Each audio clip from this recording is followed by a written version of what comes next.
Espace TV, les grandes gueules, le top des GG. Notre invité avec nous dans ce studio, mesdames et messieurs, vous le voyez à l'écran, monsieur Sidya Touré, qui n'est plus à présenter, le président de l'UFR, Moussa Moïsila.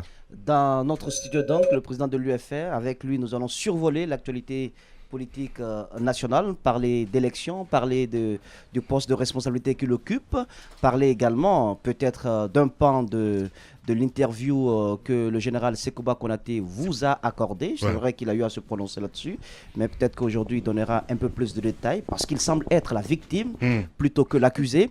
Et ensuite, cette histoire qui interpelle tout le monde, bon, ces velléités liées à un prétendu troisième mandat qui deviennent un peu plus sérieuses de jour en jour. Il faudrait également qu'on en parle. Et puis la santé aussi, le bilan de santé de son parti politique. Quel est le diagnostic aujourd'hui de l'UFR? Est-ce que les membres continuent d'adhérer? Il n'y a pas de malaise au sein de la jeunesse de ce parti parce que qui a quand même sorti un peu ses griffes lors des communales pour réclamer un peu plus pour le bien-être du parti. Voilà un ensemble de questions dont nous allons parler ce matin. Voilà, c'est bien dit. Monsieur le Président, bonjour. Bonjour. Bienvenue chez les Grandes Gueules sur Radio Espace. Merci beaucoup. Avant de commencer l'émission, je voudrais profiter vraiment de l'occasion pour présenter mes condoléances à votre radio, mais également à la famille de votre confrère qui est décédé dans des conditions vraiment déplorables. Nous avons envoyé tous des délégations pour ça et celui qui est encore à l'hôpital, j'espère qu'il se rétablira. Ça me paraît essentiel de le dire avant. Merci beaucoup. Bien, première question d'entrée, nous avons abordé avant de vous recevoir sur ce plateau la question liée à cette initiative gouvernementale de solliciter la participation citoyenne dans le cadre de l'assainissement de la ville de Conakry avant bien entendu un programme mieux structuré avec l'Union européenne. Qu'est-ce que vous en pensez? Ça commence demain. Écoutez, je ne sais pas quoi penser. Je crois que j'ai appris ça en vous écoutant dans la voiture en arrivant. Bon, initiative citoyenne, il faut d'abord s'adresser aux citoyens pour que vous mettiez d'accord là-dessus. Ce n'est pas un décret qui arrête ce genre de choses. Et comme vous le savez, et comme le sait le Premier ministre et beaucoup de ses collaborateurs qui ont travaillé avec moi à l'époque, nous avons réglé ce problème de l'assainissement à Conakry en 1997 avec une participation de 5 millions de dollars des États-Unis. L'assainissement a été fait. C'est en ce moment qu'on a mis en place ce système de collecte individuelle. Et également, c'est en ce moment qu'on a créé la SPDT, cette société qui est chargée de l'assainissement de la ville. Et mais également, ça à l'époque, Monsieur le Président? Et également, un site a été identifié au-delà de Kagbelin. Quand nous avons fini tout ça, un an après, je leur ai dit, écoutez, ce n'est pas le travail de la primature, nous allons passer le dossier au gouvernorat. Ce que nous avons fait. Donc, vous savez, après, ce que c'est devenu, je ne sais pas. Mais 20 ans après, écoutez, les mêmes questions, ça me pose vraiment problème. Mais je dirais tout de suite, le problème, ce n'est pas d'abord l'initiative citoyenne. C'est de donner peut-être les moyens à la société qui est chargée de faire ce travail, d'avoir les camions nécessaires, les structures nécessaires, pour commencer à ramasser les ordures. Ensuite, vous aurez vers les Guinéens pour leur expliquer, vous voyez, nous faisons des efforts. Nous souhaitons que tout le monde puisse apporter sa contribution. Mais ce n'est pas un arrêté qui règle ça, je ne crois pas. Donc vous pensez que c'est une initiative qui est vouée à l'échec déjà sans ces préalables? Bon, je ne veux pas parler d'échec. Il y a beaucoup de préalables à ce genre de choses. Notamment actuellement, nous sommes dans une crise électorale qui n'a pas, post-électorale, qui n'a pas été résolue. Parce que l'assainissement, c'est le travail des maires. Où sont les maires? Ils ne sont pas installés encore. Bon, donc on a des problèmes, on en parlera, je crois que ce n'est pas réglé. Justement. Alors, baguette magique, s'il y en a, qu'est-ce qu'on peut faire à cet instant T, M. Sidya Touré? Pourquoi ça? Par rapport à cette question d'assainissement, parce que Abakar a bien fait de poser la question, vous avez été Premier ministre dans ce pays, à votre temps, ça a marché, pourquoi ça ne marche plus? Ainsi, il n'y a pas de baguette magique, Vous avez une radio qui fonctionne, parce que vous jetez les gens, comme je disais tantôt, dans la fosse au lion. Vous recrutez les jeunes que vous estimez être bons pour faire ce genre de travail. Il y a une structure qui coiffe, qui essaie de faire gérer cela. Il y a un leadership qui va chercher les contacts à gauche, à droite. Écoute, vous me posez une question, je vous donne la réponse. Si vous avez une société... Si je me réfère un petit peu à ce que vous me dites, ça veut dire le problème, c'est là-haut. Écoutez, c'est le président Kandé. Vous m'avez dit comment ça doit marcher. Ou Kassori Fofana. Les grandes gueules. Kassori vient d'arriver, le pauvre. Dans un État, c'est comme dans une société. Oui. Ça fonctionne parce que vous-même, vous fonctionnez. Voilà, je ne veux pas en rajouter. Allez-y, Mohamed. Alors, un autre sujet qui vous tient souvent, c'est l'agriculture. On est en train d'assister aujourd'hui à une vraie chute de la filière Anacart. Et vous êtes intervenu déjà plusieurs fois sur ce sujet ici. Quelle est l'analyse que vous faites cette année, surtout de la baisse des prix enregistrés dans cette filière-là, Monsieur Touré? Franchement, je voulais réserver cette question parce que je sais qu'à la fin, vous avez coup de gueule, je ne sais pas. Oui. Donc, par rapport à l'actualité, par rapport à l'actualité même, les examens qui se déroulent maintenant là, Monsieur le Ministre, vous avez certainement suivi, comment on appelle, le réaménagement qui a été fait. Il n'y a pas eu de jour d'intervalle. L'entrée en 7e a fini. Le lendemain, le BEPC, dès que le BEPC s'est arrêté, le lendemain, automatiquement, 100 jours de repos. Et ce qui a fait qu'à la fin, on nous a appris qu'il y a eu des cas de fuite. Comment appréhendez-vous ce réaménagement, la façon dont les examens sont en train de se dérouler cette année dans notre pays? J'estime que l'éducation, c'est quelque chose de très sérieux. Ouais. Je l'ai dit ici plusieurs fois. Sans éducation, le processus de développement est voué à l'échec. Donc, quand vous abordez ce secteur, il faut le faire avec beaucoup de précautions et surtout vraiment prendre le temps de réfléchir. On ne peut pas faire ça dans la précipitation. Oui. Nous avons tous été aux examens. Nous savons que cela ne peut pas se faire comme cela. Si vous le faites, les résultats seront ce qu'on est en train de voir. Et aujourd'hui, c'est plus compliqué. L'enseignement en Guinée, je l'ai dit, c'est comme au Sénégal, c'est comme au Mali. Nous allons être en compétition avec tout le monde. Ouais. De grâce, posons les conditions de telle sorte que l'éducation dans notre pays soit vraiment le plus compétitif possible. De cette manière-là, je ne crois pas que c'est la meilleure façon de faire. Justement, surtout quand on politise ce domaine. On a vu récemment la grève des syndicats, Bakar Souma, entre autres, dont on disait d'ailleurs qu'il était très proche de l'UFR. Non mais c'est important de revenir dessus, Bakar. Voilà, parce que c'est pas une crise qui est encore résorbée. Et on apprend même d'ailleurs que le Premier ministre Kassouri les a reçus, les a rencontrés hier, le syndicat des enseignants.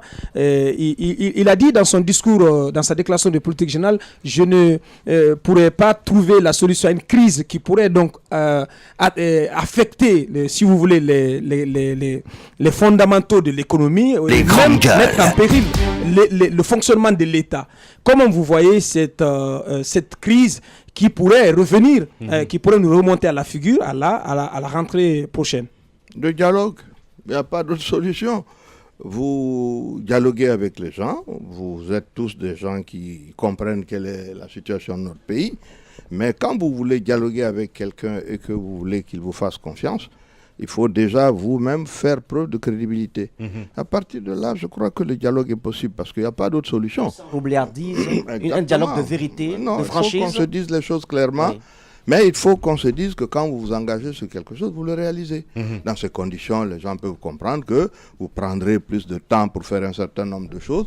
Mais il faut qu'ils vous croient. S'ils ne vous croient pas, ils n'iront jamais devant les enseignants pour leur raconter n'importe quoi. Vous croyez être gouvernement capable de payer 8 millions à chaque enseignant guinéen, écoutez, plus le salaire de base qu'ils ont déjà? Je ne rentre pas dans ce débat. Les grandes gueules.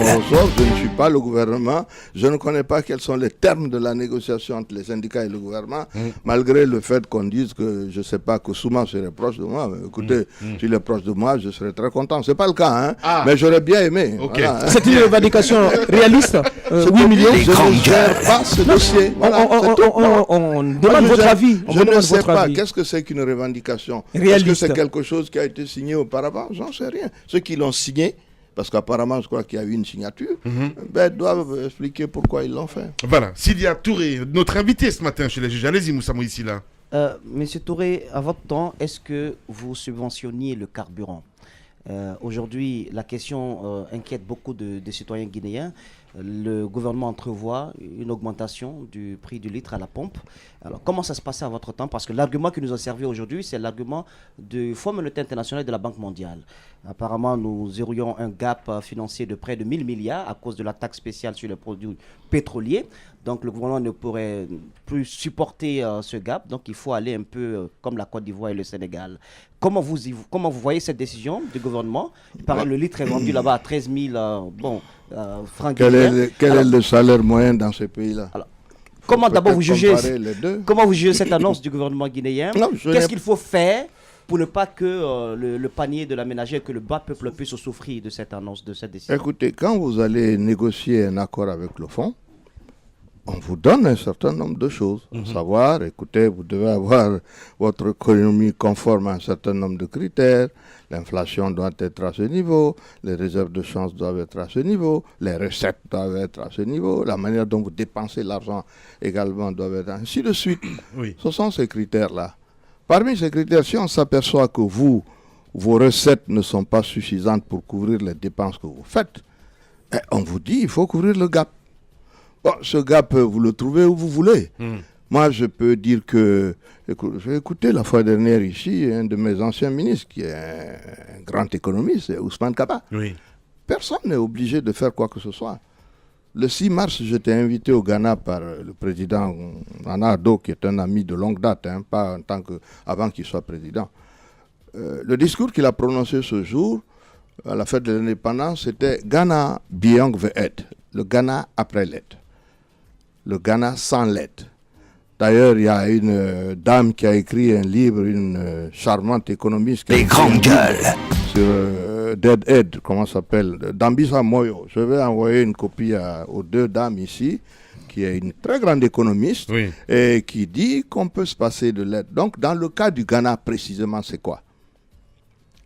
Ils ont refusé d'avoir un accord avec le fonds. Ils ont dit, nous allons faire notre économie nous-mêmes. Personne n'est obligé de passer un accord avec le fonds, ce n'est pas une obligation. Il dit, nous, on n'en a pas besoin. Nous allons faire en sorte que nos dépenses soient en ligne et nous allons faire en sorte que nos recettes soient également en ligne. Le Ghana fonctionne actuellement comme cela et c'est le pays, contrairement à ce qu'on croit, qui aujourd'hui a le plus grand taux de croissance de 8,5% plus que la Côte d'Ivoire. Donc chacun gère son problème comme il peut le gérer. Si vous vous asseyez pour dire... Nous dépensons n'importe comment jusqu'au jour où il y aura un déficit. Quand on vient, on vous dira couvrez le déficit. Voilà. Alors, le cas de la Guinée, Monsieur le Président, on dit Sidia Touré, la solution. Quelle solution aujourd'hui en ce qui concerne... La solution, elle est globale. Elle ne peut pas être partielle comme ça. Vous ne venez pas en disant, bon, écoutez, les ramassages d'ordures sont comme ça. Quelle est la solution? L'essence doit monter. Non, c'est un problème de gouvernance totale. L'ensemble doit être mis ensemble pour qu'on puisse aller de l'avant. Quand vous me dites que le carburant, il est plus cher en Côte d'Ivoire, mettez en rapport le niveau de vie de la Côte d'Ivoire avant de parler du prix du carburant. Justement, le panier de la ménagère. Allez-y, madame. Alors, depuis l'annonce de l'augmentation du prix du carburant, on a l'impression que les Guinéens ne sont pas opposés, mais ils sont plus frustrés par la gabegie financière qui existe. Donc, on estime que non, on ne doit plus continuer à serrer la ceinture. Déjà, on a le Premier ministre du côté de l'Assemblée qui a, si on veut, confirmer cette gabegie financière.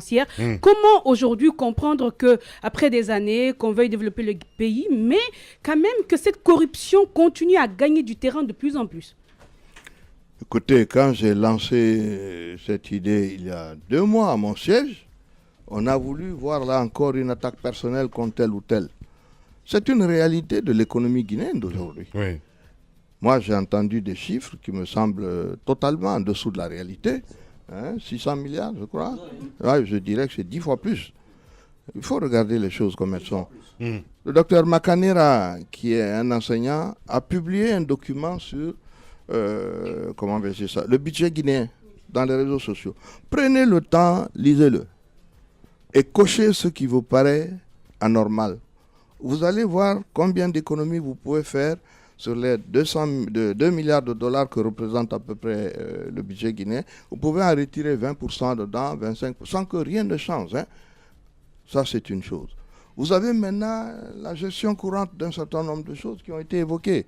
Et par le Premier ministre et d'autres personnes. Quand je le disais, donc, il y a 2 mois, on me disait non, c'est une position politique. Vous ne pouvez pas, justement, vous venez de dire le mot, faire croire aux populations qu'elles doivent serrer la ceinture, alors que vous ne donnez pas la preuve que vous luttez contre des choses de ce genre. Et que la gestion au quotidien, notamment du budget, se fait de manière normale et que dans ce cas, ils se sentent... Les grandes gueules. Sinon, ne leur demandez pas, ils ne l'accepteront pas. Donc, je suis d'accord avec vous. La corruption, elle est partout en Guinée et c'est le sujet du prochain sommet de l'Union africaine. C'est pour dire que c'est au centre des préoccupations des États parce que cela recule en tout. Et l'économie, et les systèmes d'éducation, le système de santé. Donc c'est important qu'on se penche sur ce sujet, mais je dirais qu'il faut l'approfondir. Bien. Allez-y, madame. Alors, après tout ce que vous venez de dire, pensez-vous qu'il soit nécessaire de rehausser le prix du carburant? Ça, c'est ma première question. L'autre question que je voulais vous poser, je voudrais que vous réagissiez à cette sortie médiatique récente du général Sekouba Konaté, parce qu'il a notamment parlé de vous lors de la présidentielle de 2010. Est-il nécessaire aujourd'hui de rehausser le prix du carburant à la pompe? Il est nécessaire aujourd'hui que les Guinéens maîtrisent les dépenses publiques et que les recettes guinéennes rentre au trésor public. Quand vous aurez fait ça, vous verrez que vous avez des sources d'économie. Ça me semble évident. Donc, en ce qui concerne le débat de la fois dernière, franchement, je ne serais pas intervenu là-dessus s'il n'y avait pas eu cette incompréhension sur le rôle de la CENI et du président de la transition. Sinon, je laisse à ce monsieur tout ce qu'il a dit. Moi, nous nous sommes séparés ici dans le cadre des élections de 2010.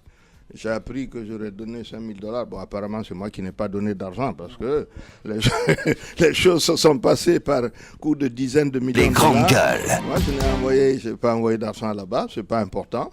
La seule chose sur laquelle je suis revenu et que lui-même a dit, c'est de dire qu'on avait les résultats, mais que lui et ses collaborateurs ont corrigé ces résultats. De manière institutionnelle en Guinée, il y a une structure qui est chargée de se réunir ici, de compiler les résultats et de proclamer les résultats des élections. Ce n'est pas le président de la transition qui convoque les gens pour leur dire « Écoutez, moi j'estime que ce que vous proclamez là, c'est pas bon.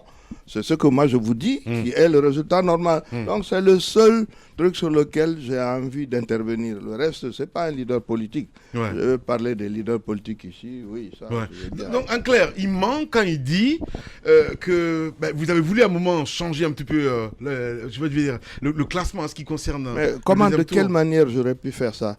Nous étions tous les candidats assis chez nous. Nous avions compilé les résultats, comme on vient de faire pour les élections communales. Nous sommes chez nous, l'UFDG a fait ses comptes, j'ai fait mes comptes, les autres ont fait leurs comptes. Et puis on s'aperçoit qu'au bout du compte, voilà ce que les uns et les autres ont eu. Et au moment où Ben Sekou allait convoqué par la transition, les résultats qu'il avait, j'étais en seconde position. Arrivé là-bas, il s'est passé des choses.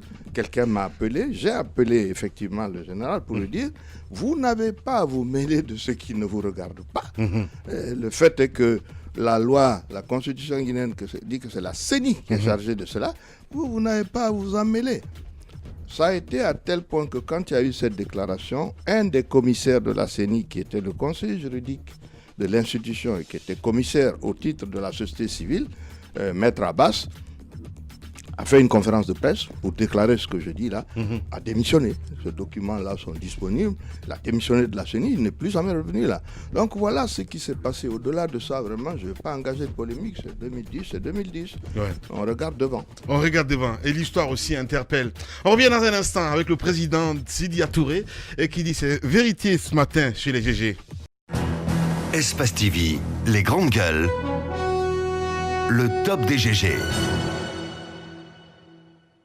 Actuel, le président de l'UFR avec nous dans ce studio, Monsieur Sidya Touré, il faut le rappeler, président de l'UFR avec nous pour continuer le débat. Pour continuer le débat, Monsieur le Premier ministre, Monsieur le président de l'UFR, l'actuel Premier ministre, Dr Ibrahima Kassory Fofana, était devant les députés il y a 2 jours pour décliner les grands axes de sa politique générale. On imagine que vous avez suivi ce discours. Première question peut-être, qu'est-ce que vous en avez retenu? Est-ce que vous, à partir de ce discours, si jamais il avait les coups de franche, on peut espérer pour notre pays, pour une petite rupture, notamment dans le cadre de la lutte et de la moralisation de la vie économique. Il a réitéré sa volonté de combattre la corruption. Je suis vraiment désolé, mais je n'ai pas suivi le discours, parce que j'étais en bureau politique. Nous sommes en pleine restructuration du parti. Le dernier rapport m'a été remis ce jour-là et nous sommes restés en réunion pendant 3 heures. Bon, j'ai entendu les échos, ceux de nos députés qui ne sont pas venus à la restructuration nous ont un peu fait le compte-rendu. Le discours, je pense qu'il est en ligne avec ce qu'on peut souhaiter. Maintenant, bon, nous verrons. Il faut quand même au moins 100 jours pour commencer à réfléchir à tout ça. Vous croyez à ces annonces dans le cadre de la lutte contre la corruption notamment? Il y a deux cadres qui en ont fait déjà les frais, qui ont été relevés de leurs fonctions. Dans le décret, il a été indiqué sur proposition du Premier ministre. Et vous sentez la rupture venir? Est-ce que le Premier ministre Kassori peut aller jusqu'au bout? Le Premier ministre vient d'arriver. Donc j'espère que ces dossiers-là ont dû être étudiés avant. Parce que sinon, ce serait un peu trop tôt, non? Donc je dis, attendons au moins 100 jours pour parler de tout ça. Voilà. Alors on va revenir en arrière. On a vu deux opposants faire leur entrée dans le gouvernement. Entre-temps, bien avant, il y avait un cadre de l'UFR dans ce gouvernement. Peut-être un commentaire là-dessus? Non, nous avons décidé à la suite des élections communales, après discussion avec le chef de l'État, et nous avons décidé que nous n'enverrons pas de ministre à ce gouvernement bien avant la nomination d'un nouveau Premier ministre. Nous avons un problème sérieux aujourd'hui en Guinée.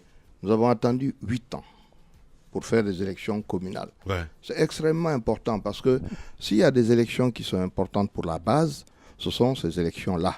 Ce sont des élections qui les concernent directement au niveau des communes rurales et autres. On a attendu 8 ans pour le faire. Nous avons fini par faire dans des conditions que tout le monde connaît. Nous sommes encore en discussion parmi les 3 groupes parlementaires, en tout cas en ce qui nous concerne, en ce qui concerne l'UFDG, nous avons porté plainte pour un certain nombre de choses qui ne tiennent pas la route. Les résultats ne sont pas, dans beaucoup de cas, conformes au vote de nos citoyens. Qu'est-ce qui se passe? On a dit il faut qu'on trouve des solutions.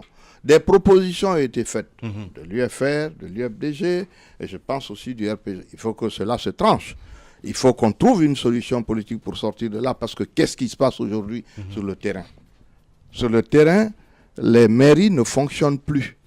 Ce sont les secrétaires généraux de mairie qui sont nommés par le ministère de l'Administration du Territoire qui sont en train de gérer les mairies. Alors ça, c'est un retour en arrière qu'on ne peut même pas expliquer, parce qu'avant, il y avait des délégations spéciales. À un moment donné, on avait réussi à mettre 2 ou 3 conseillers des partis pour essayer de faire en sorte qu'on y participe. Aujourd'hui, non.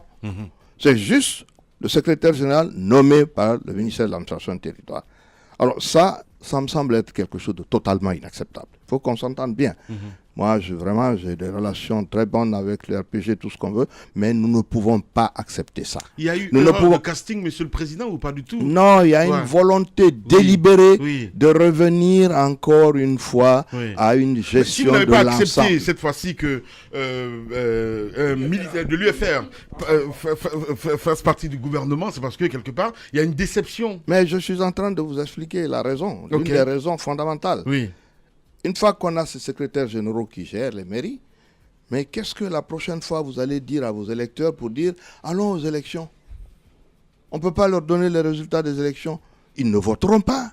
Donc je dis, ceci est totalement inacceptable. J'ai entendu un jeune que vous avez reçu de la société civile dire un certain nombre de choses ici concernant les exécutifs communaux, mais je le rejoins totalement. Nous n'accepterons pas ça. Arrivé à un moment donné, si cela ne se fait pas, nous serons de ceux qui vont organiser une désobéissance civile par rapport à ces questions-là. Il n'est pas question qu'on attende 8 ans pour avoir des élections, qu'on attende 5 mois pour avoir des résultats, et que tranquillement, le gouvernement continue de gérer les mairies. Ça n'a pas de sens. Donc les questions dont on parle aujourd'hui, sur l'assainissement, il faut des maires pour faire ces choses-là. Aujourd'hui, aucun des partis en dehors du gouvernement de Guinée n'a la gestion de quelque mairie que ce soit. Mais comment voulez-vous qu'on accepte ça? On a voté pour quoi? Vous êtes le haut représentant du président de la République. Beaucoup disent qu'il y a beaucoup Je crois que les choses évoluent. Nous avons commencé par dire que le parti n'a pas envoyé de membre du gouvernement. Aujourd'hui, on va droite à dire qu'il y aura un divorce avec... Nous sommes en train de discuter avec le RPG. Où nous arrivons à une conclusion positive de notre collaboration, où on n'y arrive pas, tout le monde tirera les conséquences, à commencer par nous. Cette collaboration, elle tient de quoi aujourd'hui?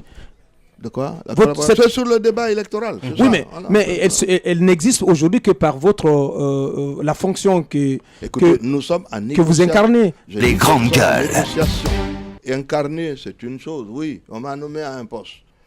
Un poste qui, comme je le dis toujours, je n'ai pas de salaire, je n'ai pas de budget, je ne travaille pas là-bas. Mais c'était un problème politique de rapprochement avec le RPG que je voudrais bien trouver, pour lequel je voudrais bien trouver une solution. S'il n'y en a pas, mais écoute, il n'y en a pas. J'ai entendu mon ami Kouyaté d'ailleurs qui me reprochait un peu ce problème. J'ai dit, mais écoutez, c'est une bonne chose. Non, je dis que... Je n'ai rien contre ceux qui ont des opinions divergentes sur cette discussion que j'ai avec le RPG. Mais franchement, Kouyaté, j'aurais aimé qu'il soit un peu là, quoi. S'il était là, la force qu'il représentait avec l'UPG, avec nous-mêmes, on aurait formé un groupe beaucoup plus important. Mais vous comprenez aussi son état d'âme quand il dit qu'il ne peut pas s'associer avec l'UFR. De loin, j'aimerais bien, je dis, vous savez, 5 ans, c'est long. En 5 ans, il a fait une semaine ici. Donc, j'aimerais bien qu'il vienne un peu. Et peut-être qu'à la suite de ce que nous allons arrêter ensemble, nous prendrons certaines décisions. Qu'est-ce que vous voulez dire, Monsieur le Président? Qu'il soit présent. Bon sang, le débat politique se passe en Guinée. Non, mais est-ce que ça veut dire que c'est parce que vous vous sentez faible? Là, je parle de l'opposition en général. Vous vous dites, écoutez, pas la peine de rester de l'autre côté ou quand même on fait des manifestations, mais on n'obtient pas ce qu'on veut. Est-ce que d'ailleurs, il vaut mieux ne pas avoir une position un peu plus calme, avec moins de bruit, mais où on peut contribuer? Non, nous avions... C'est lui et moi, nous sommes tous des libéraux. Lui et moi, on est vice-président de l'Internationale libérale. Et d'ailleurs, nous recevons, lui et moi, les rapports sur la corruption en Guinée. Donc, on a des informations, on a des documents. Donc, on avait des raisons d'aller de l'avant. Mais la vérité est que, dans le cadre de cette collaboration, nous n'étions plus à l'aise dans la mesure où il n'existait aucune perspective pour l'UFR. Donc, nous avons tenté d'avoir une négociation, une discussion avec le RPG qui est en cours. S'il n'aboutit pas, il aboutira au même résultat auquel nous avons abouti avec l'UFDG. La question qui me tarde l'esprit, Monsieur le Premier ministre, c'est... En fait, on a l'impression qu'il y a un blocus total. Récemment, nous avons écouté des représentants du RPG qui disaient que parce que l'opposition républicaine a menacé de reprendre les rues, si rien n'est fait, si on n'a pas les résultats, si on ne réussit pas à installer les exécutifs communaux, qu'est-ce qui va se passer? Parce qu'on a l'impression que rien ne bouge et que les élections législatives pointent à l'horizon. Est-ce qu'il n'y a pas risque de glissement de calendrier? Est-ce qu'on ne risque pas de reporter, finalement que ces exécutifs communaux ne soient pas installés jusqu'en 2020? Non, c'est ce que nous trouvons inacceptable et que nous n'accepterons pas. Ça, je peux vous garantir que l'UFR ne s'inscrira pas dans ce débat. Nous ne pouvons pas avoir mené campagne après 8 ans d'attente, avoir des élections dont on connaît les résultats, et puis s'asseoir et regarder l'administration gérer les mairies où vous avez gagné des élections pour préparer les élections législatives avec ses représentants de l'administration. Ça, c'est un suicide collectif. Ça, nous n'allons pas le faire. Donc, les exécutifs communaux doivent être mis en place. Je crois que c'est là où, tantôt quand j'ai parlé, vous m'avez dit, oui, mais le leadership, tout ça, il faut que le Premier ministre tienne compte de ceci. Tout n'est pas l'économie. L'environnement est extrêmement important, si vous voulez, pour faire évoluer un pays. Cet environnement, il est absolument nécessaire. Il faut une paix sociale, non seulement donc au niveau des syndicats, mais il faut une paix politique. Mais tout ça ne peut pas aller dans le sens... D'où l'inquiétude de Mme Yoro, qu'il y ait un glissement de calendrier. Non, attention. Moi, si cela se faisait... Nous n'accepterons pas de glissement, nous n'accepterons pas autre chose que... Mais comment l'empêcher? Comment l'empêcher aujourd'hui de se ce glissement? Je dis, voilà maintenant où on arrive au problème du leadership. Quand vous gérez un pays, vous devez faire en sorte, comme le père de famille, vous avez tous une famille, vous n'y mettez pas des problèmes entre vos enfants et vos femmes toute la journée. Vous faites en sorte qu'il y ait une paix chez vous. C'est ça qui va aussi favoriser l'économie. Il ne faut pas croire qu'on peut faire l'un sans l'autre. Donc nous disons, sur ce plan-là, nous sommes fermes là-dessus. On ne peut pas faire des élections et que les résultats soient confisqués par l'État. Donc vous êtes favorable à l'installation, si vous voulez, des conseils communaux autour desquels il n'y a pas de contentieux? Non, nous ne sommes pas favorables pour ça. Pourquoi? L'ensemble des contentieux se trouve en Basse-Guinée, dans les fiefs de l'UFR. Si vous faites ça, vous allez avoir des exécutifs communaux installés partout en Guinée, Mais chez nous, vous allez avoir des délégations spéciales dont vous ne sortirez jamais. On a déjà eu ça. On a eu 8 ans de délégations spéciales. Je ne reviens pas aux délégations spéciales. Il faut que, dans pleine maturité et dans la perspective d'avoir un pays calme, un pays où peut-être le gouvernement peut déployer son programme économique et réussir quelque chose, nous nous asseyons et que monsieur le chef de l'État permette que nous sortions de cela, parce que c'est des choses qui ont été créées à cause de la fraude. Mais quelle approche de solution, monsieur Sidya Touré? Faut-il, puisque si vous êtes opposé à l'installation des exécutifs communaux dans les circonscriptions où il n'y a pas de problème, les grandes donc gueules, vous voulez que tout se fasse au même moment, alors quelle approche de solution, alors qu'on sait que vous avez tous rencontré le président de la République, vous, le président de l'UFDG également. Il a été, le comité de suivi a été chargé d'apporter, de trouver une solution politique à ce différend électoral. Où nous en sommes aujourd'hui et comment en sortir? Est-ce qu'il faut reprendre les élections? Le comité de suivi des 3 groupes parlementaires se retrouve, discute de ces questions. Il y a des positions quelquefois contradictoires. Mais je dis qu'il est possible de s'en sortir. Il faut un peu de volonté politique. Nous disons, même si nous acceptions ces résultats, il faudrait que les gens reconnaissent que quand vous prenez la commune de Matam, par exemple, sur 245 bureaux de vote, on nous a annulé 84 bureaux de vote, dans lesquels, partout, l'UFR est majoritaire. Vous ne pouvez pas me dire que, parce que le tribunal de première instance, qui ne devrait pas arbitrer ce genre de choses, a dit qu'on a annulé tout ça, qu'on doit pouvoir aller de l'avant. Il faut reconnaître des fois qu'il y a des choses qui ne vont pas bien et que les magistrats qui ont fait cela soient poursuivis et que l'État, ou tout au moins le RPG, reconnaisse qu'il y a des solutions qu'il faut apporter. Je dis, tout ce dont on est en train de discuter dépendra la suite du développement économique de ce pays. Il ne faut pas se faire d'illusions là-dessus. Donc nous avons cette solution. L'UFDG souhaitait qu'on fasse des élections dans les quartiers. Ce n'est pas possible. Un quartier n'est pas une circonscription. Donc si on veut faire les élections, moi je ne suis pas contre. On reprend dans l'ensemble de la circonscription, on refait les élections.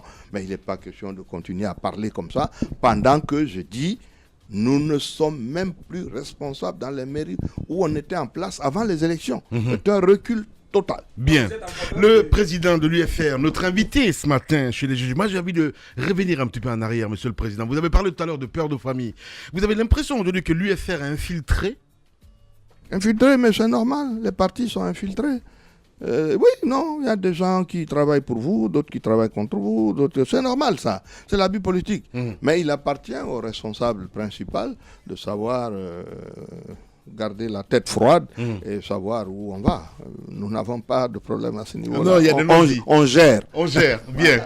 Allez-y, Mohamed. Le fichier électoral. Les grandes gueules. Est l'autre nœud gordien complètement du système électoral guinéen. Aujourd'hui, de l'avis de plusieurs experts, si on veut se lancer dans une opération d'audit de ce fichier-là, cela pourrait nous prendre, au bas mot, pratiquement 6 mois. Alors, est-ce que, à votre avis, faut-il aller aujourd'hui vers cet audit et avec quels acteurs? Parce que déjà, un parti politique de l'opposition, notamment l'UFDG, refuse le fait que ce fichier soit audité par les seuls experts de l'OIF. Non, c'est clair. Nous-mêmes, nous refusons cela.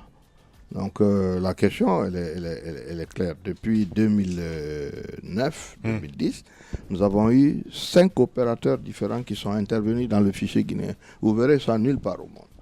Donc, il y a énormément de doublons. Mais il y a également des électeurs fictifs, nous savons. Dans certaines zones, dans certaines régions, nous allons à des élections déterminantes, notamment les élections législatives. Il est clair qu'on doit revoir ce fichier. Mais il est aussi clair que nous n'accepterons pas que ce soit une structure seule désignée par le gouvernement qui fasse ce travail. Donc aujourd'hui, il y a un débat pour mettre en place avec la CENI les termes de référence pour cet audit. Mais peut-être qu'on se prononcera dessus et qu'on se mettra d'accord. Vous ne craignez pas que cela puisse impacter assez négativement le délai imparti, puisque les élections, normalement, doivent avoir lieu dans le premier trimestre de l'année 2019? Je reviens toujours au même problème. Regardez le Mali, ils sont en guerre. Ils vont faire des élections dans un mois. Vous comprenez? Au Sénégal, les élections se font à temps. En Côte d'Ivoire, cela se fait à temps. Si on n'arrive pas à faire les élections à temps, c'est qu'il y a des gens qui veulent ça. Et il n'y a pas quelqu'un d'autre qui veut ça par le pouvoir. Parce que pourquoi est-ce que nous, on ne trouve jamais une solution? Un expert m'a dit, on est arrivé chez vous ici il y a 3 ans et demi, quand j'ai été reçu par la communauté internationale, pour vous aider dans le cadre du développement. Je me disais, je vais en Guinée, je vais travailler sur tel projet, tel projet. Il dit, depuis 3 ans et demi, je passe mon temps à faire des dialogues qui n'aboutissent jamais. C'est une volonté délibérée de tenir le pays dans cet état. Et je peux vous dire une chose. Si nous continuons à être de manière instable comme cela dans le pays, il n'y aura aucun développement économique et social. C'est clair, c'est net. Donc, si on veut sortir de là, il faut qu'on ait un intérêt à présenter un bilan. Dans ces conditions, vous faites en sorte que les choses se résolvent et qu'on puisse aller de l'avant. Bien sûr que si vous ne voulez pas, on peut traîner dessus autant qu'on veut. Alors, l'autre risque face à ce dysfonctionnement total, c'est une transition. Il y a quelques personnes du côté de l'opposition qui pensent que c'est possible à ce rythme. Transition, ça veut dire quoi? C'est-à-dire où carrément, on assiste à une transition, il ne s'agit plus d'avoir les hommes politiques, l'armée, parce que il y a un dysfonctionnement. Écoutez, ça, je ne vais pas m'aventurer dans ça. La date de l'élection présidentielle, c'est 2020 de toute façon. Une chose est sûre, ça ne peut pas bouger, de quelque manière que ce soit. Les autres élections, on pouvait encore en discuter, mais en 2020, il y aura des élections présidentielles en Guinée aux dates indiquées par la Constitution. À part cela, allez-y, si tu permets, Mohamed Mara, à part cela, à part le fichier électoral, Monsieur le Président, il y a également la loi sur la CENI. Nous apprenons que la loi est arrivée au Parlement, mais que le partage, par exemple, du texte au niveau des différentes commissions ne s'est pas fait comme cela se devrait. Vous êtes au Parlement, qu'en savez-vous réellement? La loi sur la CENI. Il y a une discussion parce qu'il y a des propositions, mais vraiment ce sont des détails.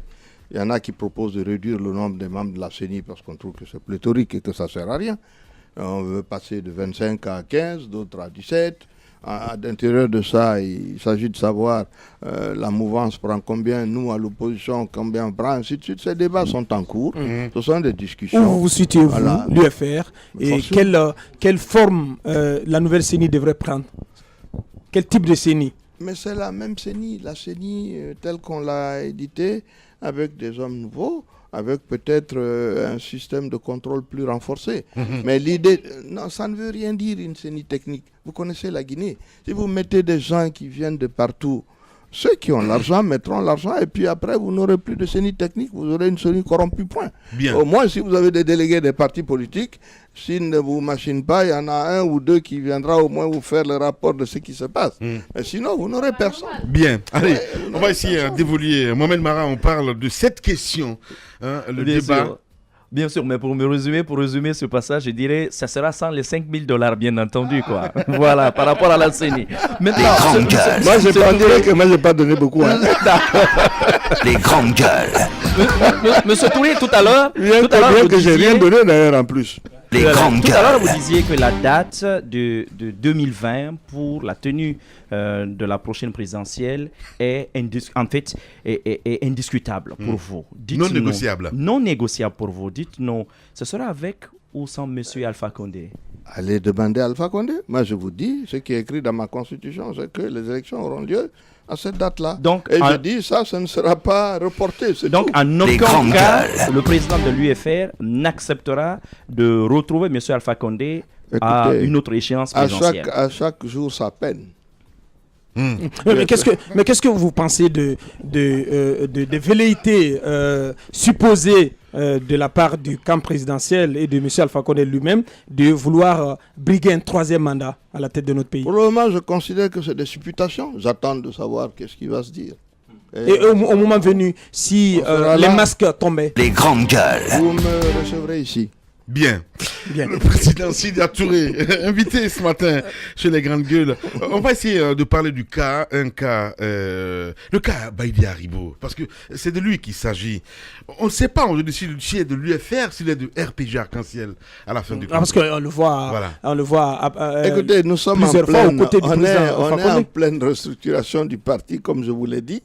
Nous avons terminé les textes, mais de grâce, ne m'amenez pas en tant que leader politique ici de venir parler des uns et des autres.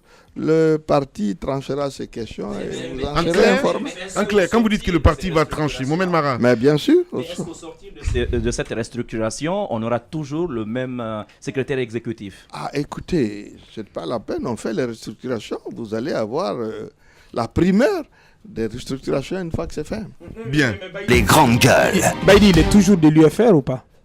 Écoutez, demandez à Baïdi. Bien. Non, à l'instant T où nous parlons, il est toujours un cadre. Il n'a pas démissionné encore. Il n'a pas démissionné. Mais est-ce qu'il vient, il participe aux activités du parti ou pas?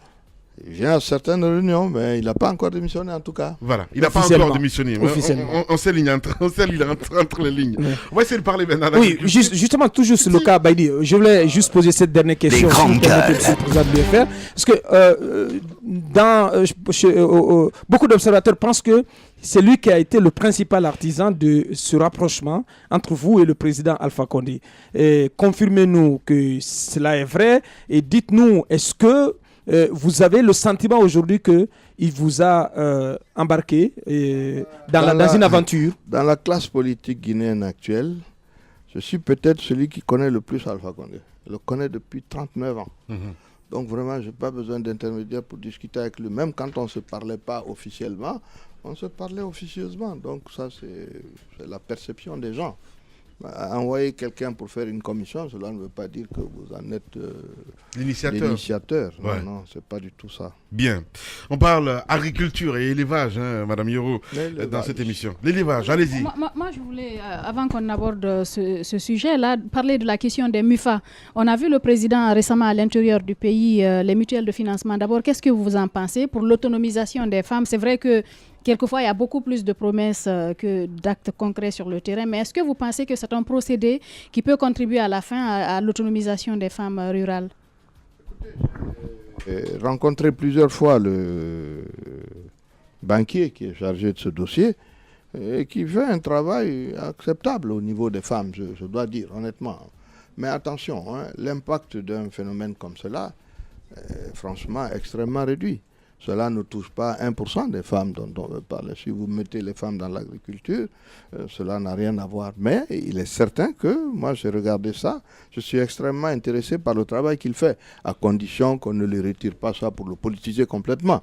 Voilà, mais le problème des femmes guinéennes, c'est loin d'être résolu, bien sûr, par ça. C'est vraiment très loin.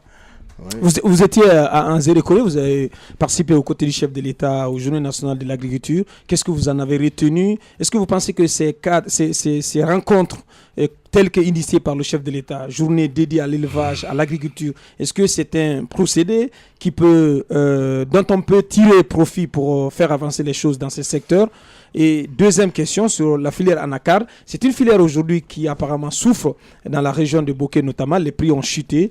Et comment y faire face? Vous avez posé beaucoup de questions en même temps. Commençons par... Nzérékoré déjà. Nzérékoré, écoutez, je crois que le président a fait une visite à Nzérékoré, il est revenu. Le problème agricole n'est pas résolu parce qu'on a fait une visite là-bas. Nous étions ensemble. Nous avons été visiter quelques pépinières. Non, attention. Le problème agricole est un problème extrêmement sérieux. C'est un problème qui concerne 70% des populations de ce pays. Oui. Donc ça mérite réellement une attention particulière. D'abord, vous commencez par voir ça au niveau de l'affectation budgétaire. Quand je prends le ministère de l'élevage, on avait un de nos responsables qui était ministre de l'élevage, il avait un budget de 0,003%. Il n'y a pas de petit ministère. Ce sont les affectations et surtout les objectifs que vous fixez à ce genre de choses qui font que ça devient un grand ministère. Le problème agricole, c'est-à-dire tout ce qui touche à l'agriculture, à l'élevage, à la pêche, est un problème extrêmement sérieux parce que je dis, plus de 2/3 des populations guinéennes sont concernées par ça. On devrait y mettre un peu plus, honnêtement, d'efforts.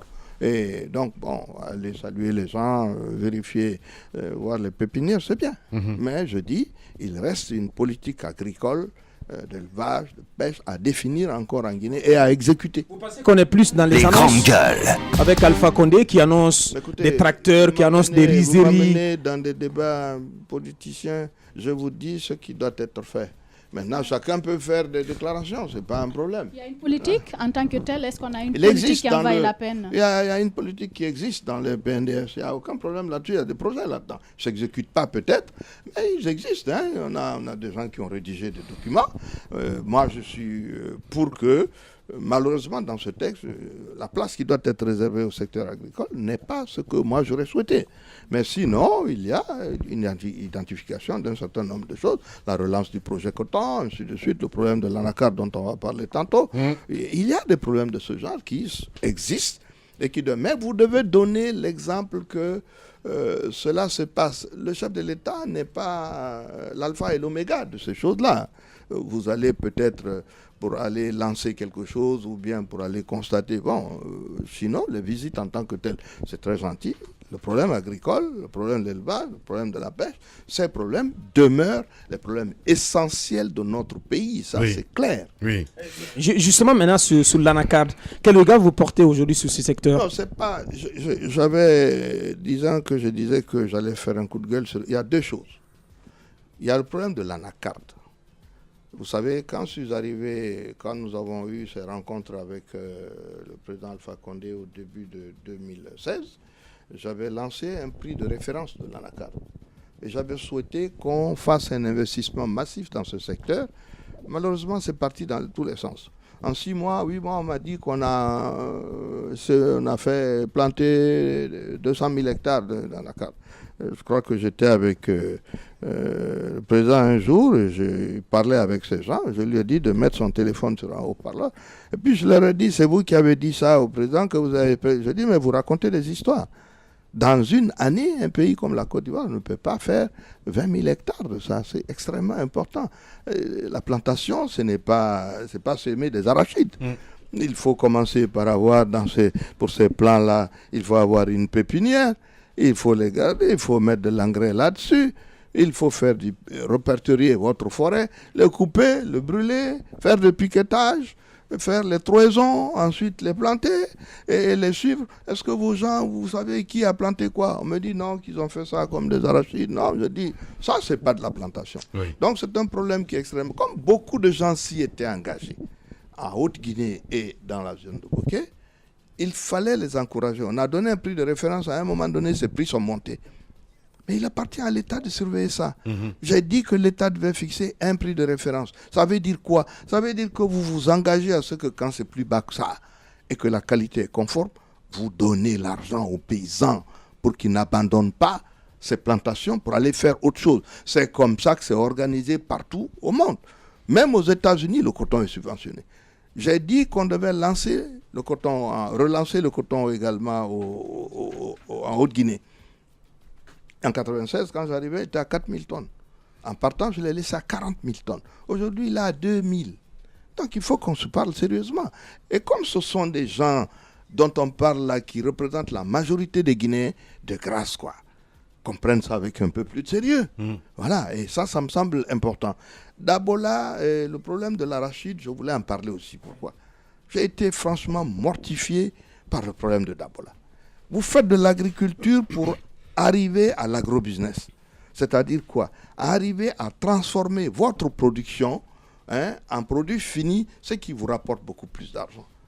On avait la possibilité d'avoir une usine qui a été mise en place par le patron de Castel, Pierre Castel, que je connais bien d'ailleurs, qui avait fait cette usine-là. Il fallait trouver 80 000 tonnes d'arachides pour pouvoir alimenter l'usine. Mais on ne peut pas être incapable dans la zone de Dabola de trouver 80 000 tonnes. Ils ne sont pas là. Voilà l'agriculture. Vous y envoyez des agents, vous financez le système, vous les permettez de trouver les semences qu'il faut et on commence à cultiver. Vous allez avoir 100 000 personnes qui vont travailler là pour alimenter cette usine-là. Vous la fermez, on ramasse tout ça et puis on s'en va. Mais on a réglé quoi? Comment on peut parler d'agriculture si on ne peut pas régler des problèmes aussi élémentaires? Donc là, vraiment, c'est deux sujets sur lesquels, ce matin, je comptais... C'est moi qui voulais... C'est toujours sur la filière anacarde du côté de Bokeh. Il y a une situation qui est en train de couver. Récemment, on a interdit l'achat justement des produits par les Indiens à cause d'une certaine surenchère qui existe là-bas. Je ne sais pas si vous suivez réellement la chose. Récemment, on a interpellé par des citoyens qui disent que où les produits sont là et qui risquent, les populations risquent de se retrouver dans une situation vraiment compliquée parce que les Indiens qui achetaient réellement ne sont plus là et ils n'ont plus beaucoup de personnes, donc les produits risquent de se gâter. Qu'est-ce que vous en pensez? Est-ce que vous êtes au bain de ce qui se passe réellement de ce côté? Oui, puisque moi-même j'ai planté de l'anacarde de 40 hectares. La réalité c'est quoi? C'est qu'en Guinée, on ne prend pas ce secteur au sérieux. C'est ça la vérité. Tous les Guinéens sont fonctionnaires. Tout le monde pense que ton travail consiste à être dans un bureau. Et que quand quelqu'un est là-bas et qu'il est en train de faire quelque chose dans l'élevage, c'est que lui, ce n'est pas un agent économique du même niveau que vous. Donc ça, c'est une réalité. J'ai demandé à l'époque qu'on crée un conseil de l'anacarde et du coton. Comme ailleurs. Il y a le Cocoa Board au Ghana, il y a la caisse de stabilisation qui a été transformée en un conseil café cacao en Côte d'Ivoire, ainsi de suite. Pourquoi? C'est pour justement permettre à ce que ces gens aient une structure à laquelle ils peuvent s'adresser. Ce qui s'est passé, quand les prix sont montés à un certain niveau, certains de nos gens chez nous ici qui veulent toujours avoir des bénéfices sont intervenus auprès du gouvernement pour dire que ah oui, les gens achètent, ils sortent avec. Mais pour le paysan, c'est la même chose. L'essentiel pour le paysan, c'est qu'on lui achète son produit. Si vous ne lui achetez pas son produit au prix qui est indiqué, qui est normal, qui lui permet de rentrer dans ses fonds, l'année prochaine, il ne plante plus. Les grandes gueules. Il s'en occupe plus. Donc c'est une erreur monumentale qui a fait que on a interdit aux Indiens et autres d'acheter l'anacarde, mais il n'y avait pas de structure en Guinée pour faire le travail. Les cours sont tombés, les gens ont leur anacarde sur le bras. L'année prochaine, vous allez voir ce qui va arriver. Voilà. Ils vont chercher la route de Bissau pour aller vendre là-bas. Bien, on va aller très vite, 10 minutes à passer, allez-y. Alors, quand on parle de l'agriculture et d'élevage, c'est vrai que dans la tête de beaucoup, c'est un problème de l'État. Mais justement, il y a des particuliers, il y a des privés, il y a des gros entrepreneurs qui ont assez d'argent.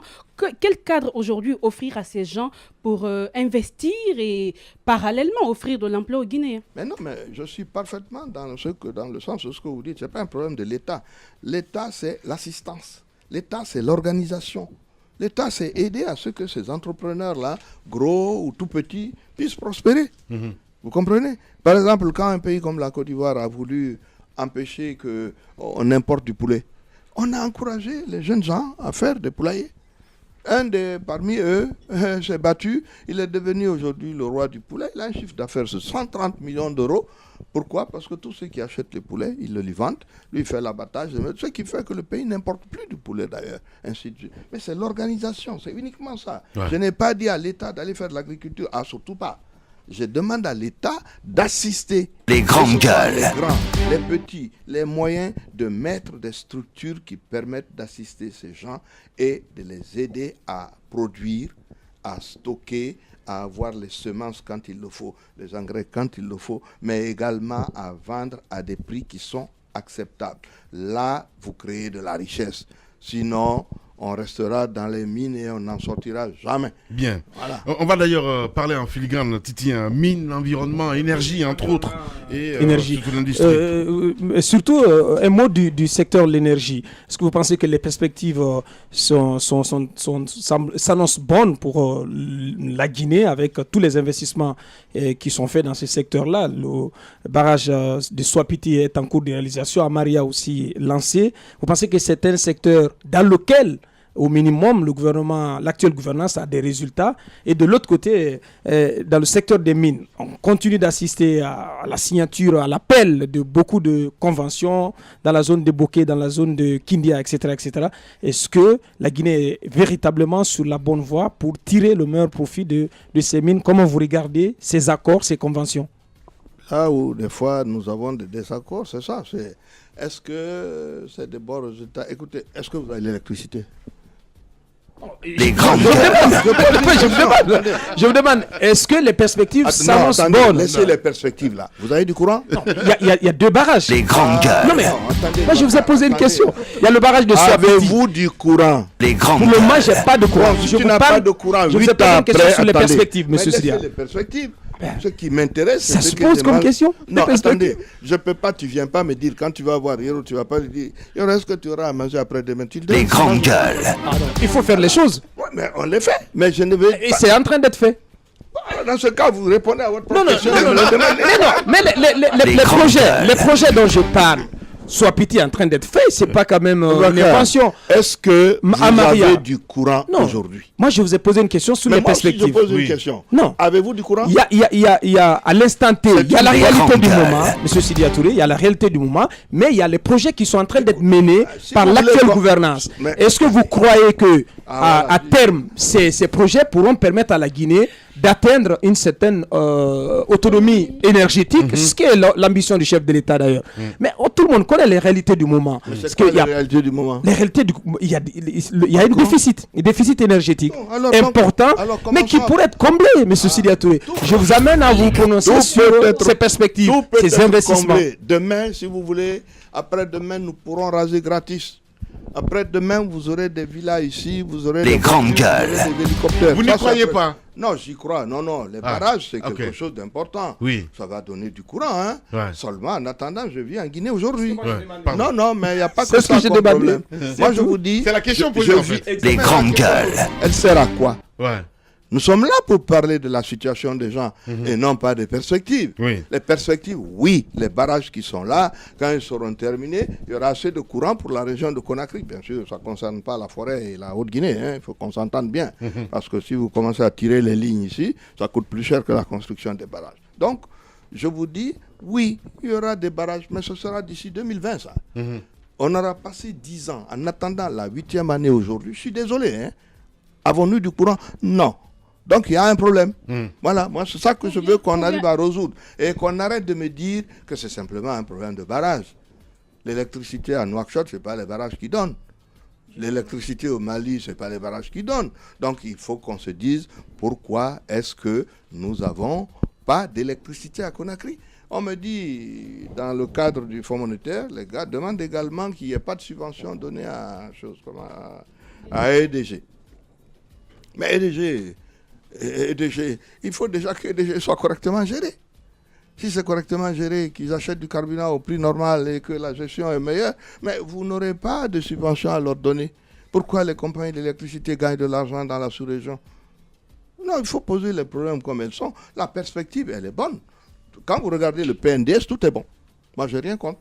Mais la réalisation, c'est ça qui nous intéresse aujourd'hui.